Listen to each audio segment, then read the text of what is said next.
Lo que tú has hecho en la iglesia, bueno, a las afueras de la iglesia, ¿es un delito? Bueno, pues, a ver, respondiendo a la cuestión, bueno, a mí me da igual que sea delito, falta administrativa, por supuesto que no lo son, pero claro, al final vivimos imbuidos en el positivismo jurídico. ¿Qué es el positivismo jurídico para los que nos estén escuchando?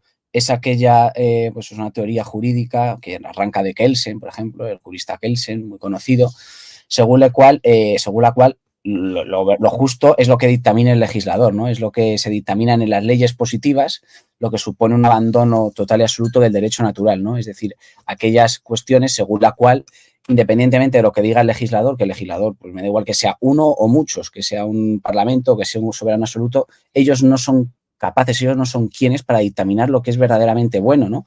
Hemos visto cómo en tiranías en el siglo pasado, sistemas totalitarios, como por ejemplo Alemania nazi, pues ellos utilizaban las leyes para decir esto se puede hacer de esta forma. O sea, en definitiva, claro, ellos seguían el procedimiento legal, había leyes que les facilitaban y les habilitaban para hacer ese tipo de cosas. Entonces, claro, con esa visión positivista, como lo ha dictaminado el legislador, pues es justo, ¿no? Ante eso yo creo que hay algo por encima, hay algo que trasciende de todo esto, que es el derecho natural y para un católico es la ley de Dios. Entonces, independientemente de que fuera delito o falta administrativa, yo creo que, como decía Antígona de Sófocles, le decía al tirano Creonte, tus proclamas de siempre inmortal no son no valen, ni, vamos, ni una, no lo dice así, ¿no? Pero no valen ni una décima parte de lo que las leyes de los dioses que no vienen ni de hoy ni de hace 100 años, ¿no? Que vienen desde siempre. Entonces, pero dicho lo cual, tampoco es delito o falta administrativa, ¿no? Respondiendo a la pregunta, actualmente, pues claro, en el momento en el que somos más de 20 personas, tienes la obligación de comunicar, no pedir permiso, ¿no? Sino simplemente comunicar al delegado de gobierno, porque estas son facultades del delegado de gobierno. En Madrid, si fuera en una comunidad autónoma donde hay distintas, no solamente es uniprovincial, como en el caso de Madrid, es el subdelegado de gobierno. Pues bien, yo estuve rezando y yo no pedí permiso en un primer momento. Pero no había ningún problema hasta que de repente un policía decidió decir, ¿qué estáis haciendo aquí? Y simplemente me identifiqué y dije, bueno, pues ante esto voy a comunicar al delegado de gobierno y así me curo en salud. Y así estuvimos durante una semana aproximadamente y no hubo ningún problema hasta que de repente el delegado de gobierno cambió de criterio y lo que no había ningún problema y me lo permitía, me llegó una comunicación el lunes 20 y tantos de noviembre, diciéndome que no podía rezar. Entonces yo me planto allí, sabiendo esa prohibición y llega pues 15 policías, o sea, 15 policías, diciendo, ¿dónde está José Andrés Calderón Rojas?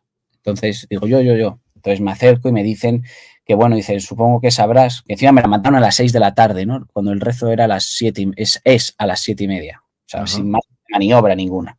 No habían tenido tiempo para hacerlo.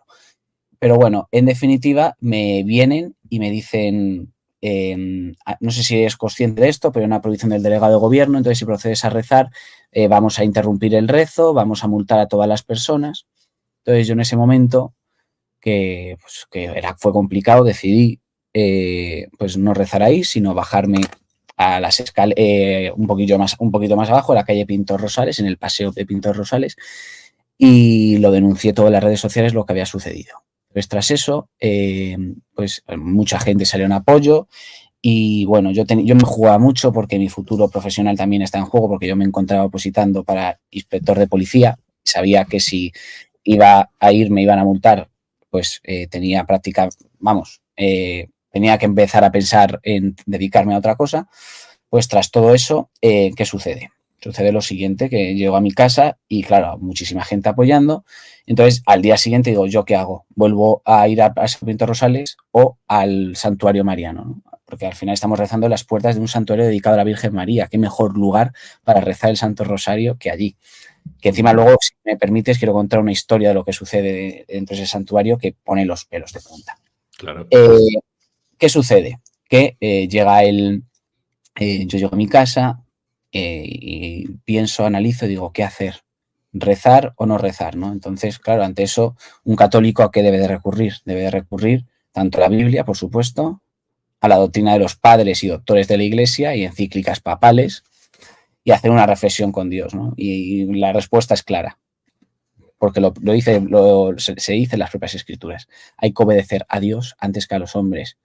De hecho, por ejemplo, también León XIII, un papa, en distintas encíclicas, en muchísimas, es clara la postura de la Iglesia que cuando una disposición, ya sea legal o administrativa, en este caso es administrativa, que vaya en contra de la voluntad divina, que sea claro y patente, o sea, porque estamos hablando de rezar en la vía pública, ante eso el católico solamente tiene una respuesta, es la desobediencia. Es decir, ya está bien, ¿no? Entonces yo decidí, asumiendo todas las consecuencias, ir al día siguiente a Ferraz, el día 28 de noviembre, proceder a rezar y después del rezo, porque no se atrevieron durante, porque sabían que pues, la respuesta hubiera sido pues, bastante fuerte, decidieron proponerme para sanción.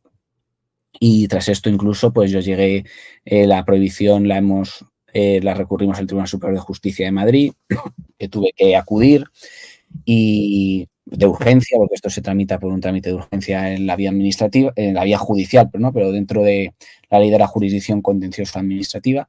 ¿Y qué sucede? Que también me dieron la razón al delegado de gobierno. ¿Por qué?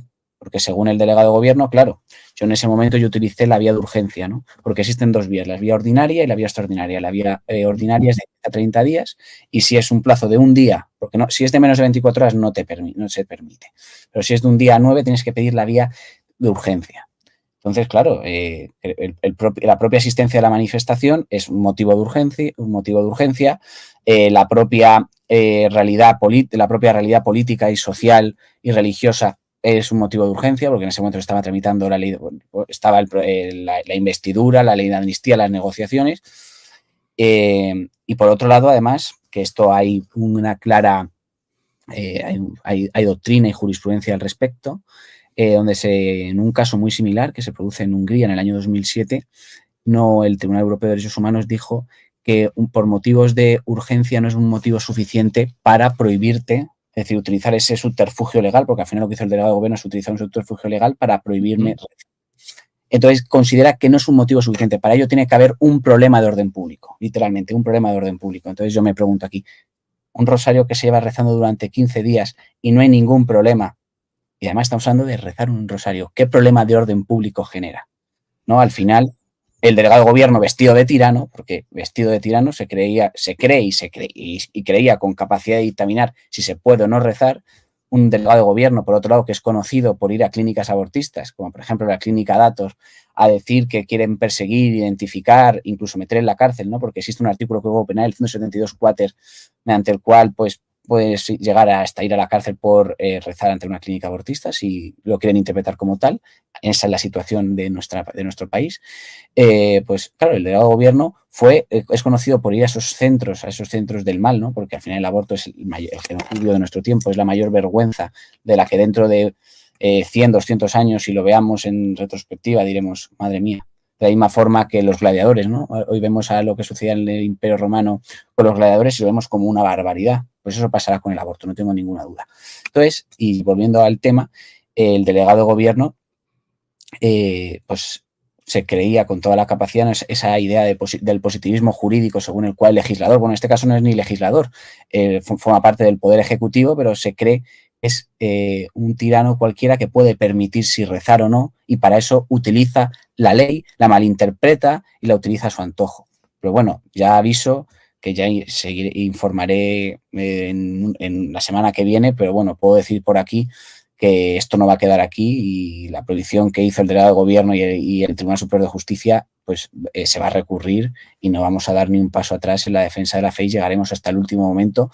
E incluso, lo digo así de claro, yo estoy convencido de que a lo mejor en España no se gana, pero en Europa sí.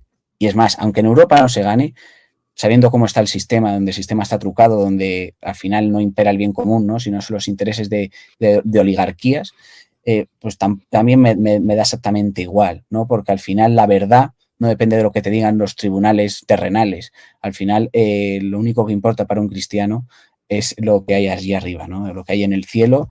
Y desde luego, vamos, no me cabe la menor duda que Dios y la Virgen están con nosotros, porque lo que estamos haciendo es rezar por amor a nuestra patria, por amor a nuestra fe y porque queremos que al final, pues que el reino de Cristo termine triunfando y dar testimonio de la fe, ¿no? Porque al final un católico, hace una semana, hace 10 días aproximadamente, en el propio, se leía entre semana, creo que era entre semana, pues ir y proclamar el Evangelio.